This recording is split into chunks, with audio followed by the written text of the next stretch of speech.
and welcome back everyone to my YouTube channel. I'm Mizuina and today we will take a look at chapter 1008, Ashura Doji, head of the Mount Atma bandits. So at first, let's take a look at the cover page. In the cover page we can see a horse which has wings from the ability of Nico Robin, which is quite nice. We saw Nico Robin using this ability at the Thriller Bug, where she had to come up with something to get a decent landing on the ground, and she just built wings out of hands, which of course is possible with her Devil Fruit. And yeah, Frankie back then asked her, since when can you fly? And she just answered, till 5 seconds, or since 5 seconds. So yeah, just a little bit funny that they brought back this ability from her. Sadly, we won't see the fight starting between her and Black Maria, but I think we will come to that pretty soon. But yeah, let's jump right into the chapter. So at the treasure repository behind the tower, so where the scabbards are, and where we last saw Odin, we start the chapter. And in the entrance we see Odin and the happy faces of Kinemon, Nekomamushi and Kiku. Odin instantly starts saying that we don't have time to celebrate this reunion. I'm sorry that I'm late. Let's go back to the rooftop and fight Kaido. Then we see Inuarashi, Kawamatsu, Izo from Whitebeard's crew, right? And Denjiro. Everyone is so happy. They have tears in their eyes. Just Ashura Doji shouts that they shouldn't get fooled by this imposter because it's obvious that this can't be Odin. Kinemon, still doubting that, answers, how can you say that, Ashura? I mean, he's just standing in front of us. Raizo tells Kinemon that he should remember what Toki told them before, and that's also where my mistake was in the last chapter, where I assumed that Toki can bring someone into the future and back, but that's not possible, since she just can send people into the future, but not into the past. So the past can't be changed, basically. Kinemon, under tears, remembers that Toki can't return to the past. Also, she can't send people to the past, obviously. We see that this fake Odin gets a little bit pissed, has an angry face. We see fake Odin is drawing his sword. Ashura Doji instantly reacts and punches Kinemon into the face, gets him out of the line, and turns around to pierce his sword through Odin's face, or fake Odin's face. He lands a hit and Odin isn't bleeding, but he also gets stabbed into the chest from the fake Odin. So I guess that's a really severe wound for Ashura Doji, right? I mean, sword pierced through your chest is pretty much your end, I would say. Under tears, he is telling the others that he's not different from the others. He also wished that this Odin was real, but he is not. Kawamatsu and Nekomamushi are both enraged and are asking who could that possibly be, this imposter. Then Izo starts talking and he tells that the mannerisms and the way he spoke was exactly like Odin, so it has to be someone who knew Odin really, really well. And Denjiro just instantly comes up with, it has to be Kanjuro. And he's yelling his name, but the fake Odin still claims that he's Odin and they shouldn't be silly and is laughing. So it's pretty obvious that they landed a hit with this guess. We see then Kiku is bowing over Ashura's body, which landed on the ground. And he is apologizing to Ashura because she was meant to take care of Kanjuro. And then he says something really nice, something really poetic, I would say. Even the sharpest sword becomes dull when pointed at a friend. A really nice poem, I would say. And really fitting here. So Odin has to be a drawing. They start recognizing that. Kanjuro is talking to them through the fake Odin and is telling them that it's really exhausting to control Odin remotely, or this drawing. And he also tells them that he is severely wounded and he won't see the end of this war, so he sees his end coming anyway. And before he dies, he wants to plunge a dagger into the heart of the Kozuki clan, which of course means he's after Momonosuke. And he's now claiming, I'm Kurozumi Kanjuro. So, yeah. Didn't take long for him to change his mind. Denjiro and Kawamatsu react. Momonosuke is in danger. They have to go find Kanjuro. Denjiro and Kawamatsu quickly react and realize that they have to go after Kanjuro so that they can save Momonosuke. Kawamatsu reminds them that the voice from earlier, from these animals with this eye glued to their head, said that Kunoichi was near Momonosuke and also Yamato, of course. So they know Momonosuke has to be with Shinobu at least. They don't know about Yamato yet. And they try to find a way to warn her. Then we see a panel where this fake Odin is igniting a fuse under his clothes. So I assume it's a bomb, right? What else could you ignite with a fuse? And Ashura Doji and Denjiro see that, but the fake Odin instantly attacks, so Denjiro has to parry that attack.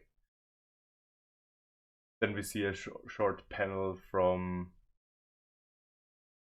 Ashura, where he takes this moment where Denjiro parried the attack from fake Odin. He jumps off the ground, grabs Kozuki Odin, and yells that they have to stop Kanjuro. Denjiro, also crying, yells back that he's so sorry. Next up we see that he's jumping out of a wooden window and he tells the drawing and Kanjuro that the mockery of Kozuki Odin ends here. They explode. It's a really big explosion. It also hits the building still. They explode mid-air, so they don't land on the ground. The explosion is still in the air. The impact of the explosion blows everyone from the scabbards away on the ground. They are all lying there. Kinemon is the first one to stand up.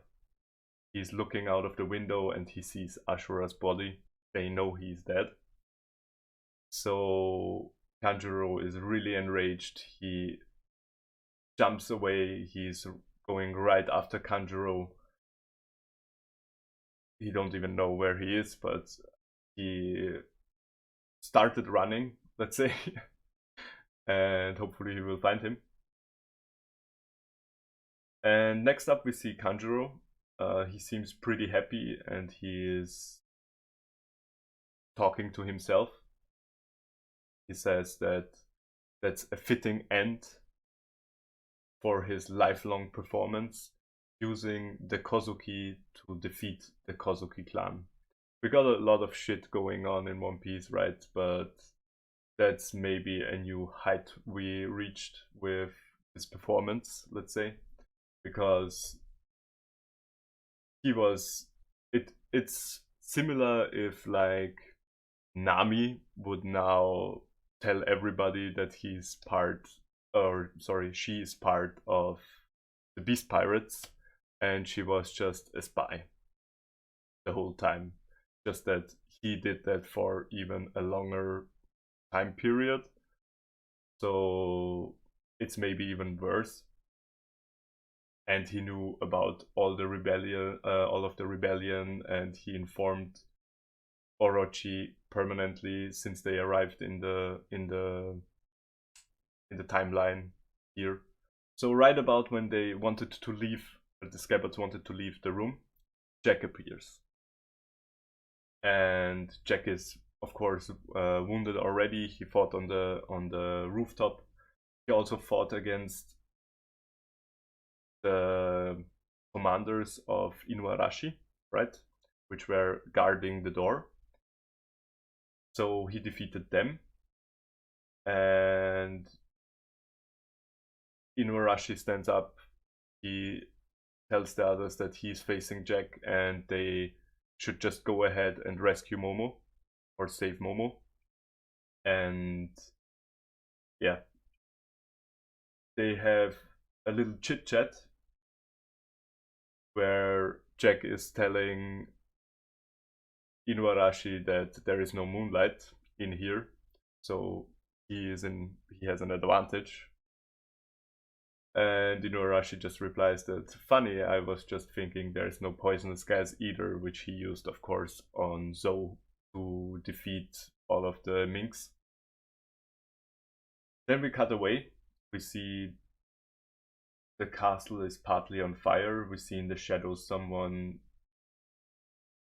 smiling and saying, how dare you double cross me, Kaido. Of course, it's Orochi.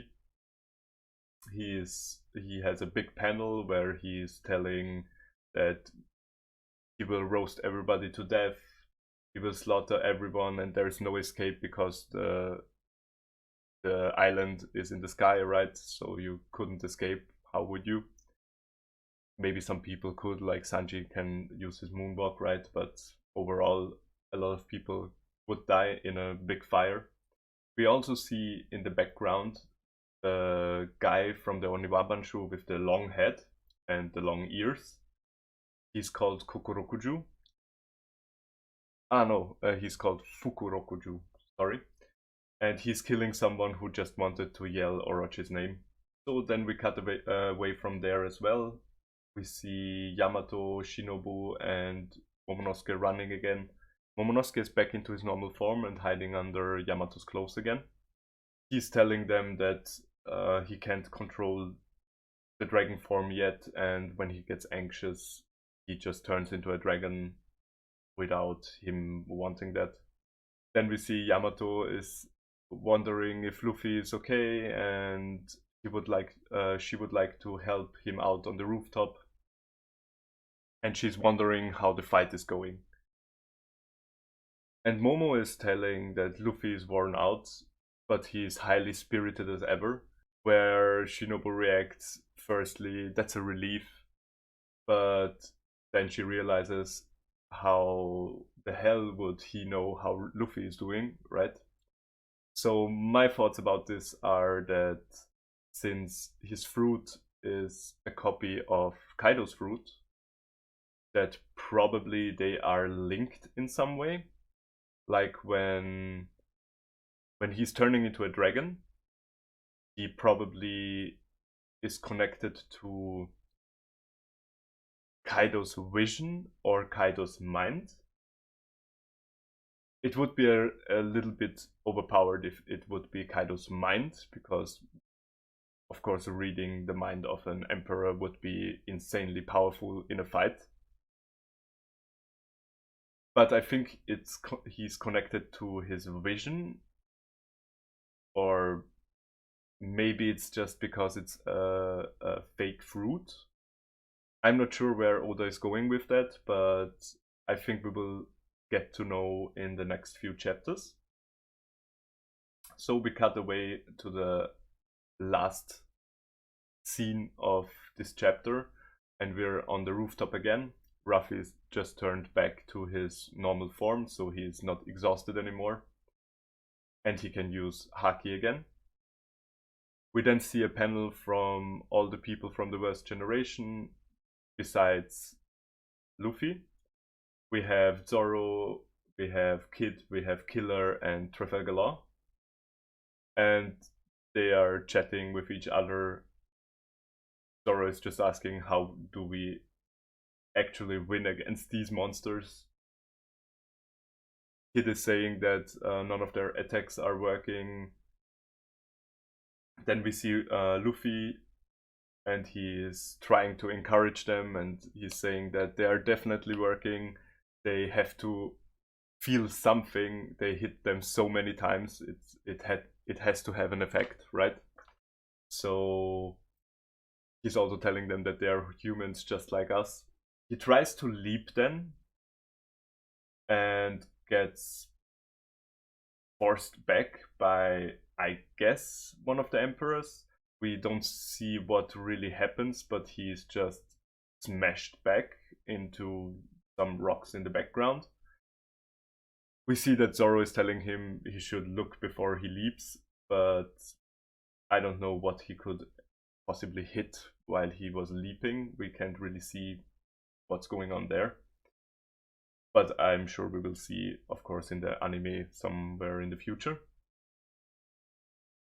Killer is turning to him and telling, and just openly telling his mind, I would say, where he tells that, honestly, after all this, I'm surprised he even considers them humans. And of course, Ruffy is standing up from the rocks where he just got smashed into, and he's telling them, well, a negative attitude won't help us either. And he's spirited as ever, like Momo told, or right? And Trafalgar Law comes up with a plan. They need to split them. Zoro agrees, and Kid is saying that, yeah, facing these two is just hell.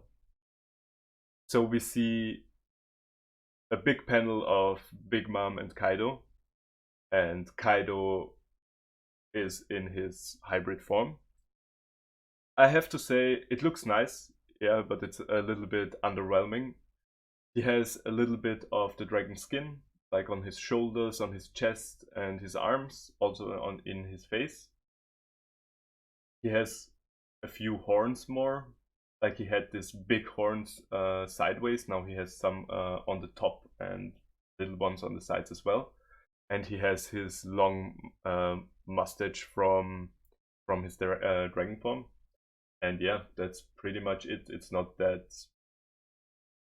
It looks nice, but I thought it would look way more,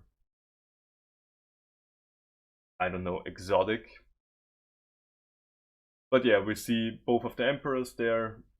Big Mom isn't saying anything, honestly, and the last words are from Kaido directly to Ruffy, where he says, "Your eyes never seem to lose their fire," and he has a big grin on his face, so I think he's enjoying fighting against all of the people from the worst generation. But they don't seem wounded or even anything they look like in the beginning. So I'm not sure how the fight went till now, but as Kid said before, they didn't do a lot of damage till now. I'm honestly curious how Oda will split up the fight, because almost everyone has a reason to fight Kaido, right? And it would be like, Ruffy has to fight Kaido. That's just unavoidable. Then we have Kid, who has to fight Kaido as well, because what happened to Killer. Then we have Killer, who should fight Kaido as well, right? Because what he did to him. So if we would split it, Killer, Kid, and Ruffy against Kaido, and Law and Zoro against Big Mom. But that's not really balanced. I mean, you can't really balance it anyway because it's 5 people against 2. But I don't see, maybe it will be like that, but I also think Zoro has to fight Kaido because he has, of course, the sword of Odin, so the one who wounded him and left a scar. So I guess maybe Zoro will fight instead of Killer, and Killer and Trafalgar Law will fight against Big Mom. I really don't know, but I'm curious to find out. And the good thing is that we don't have a break next week, so the next review will be out on Sunday next week. I will start a new series about anime fights from the big three, which is Naruto, One Piece, and Bleach. If you're interested in some fights in specific, let me know in the comment section below. Thanks for watching and have a nice day. Bye.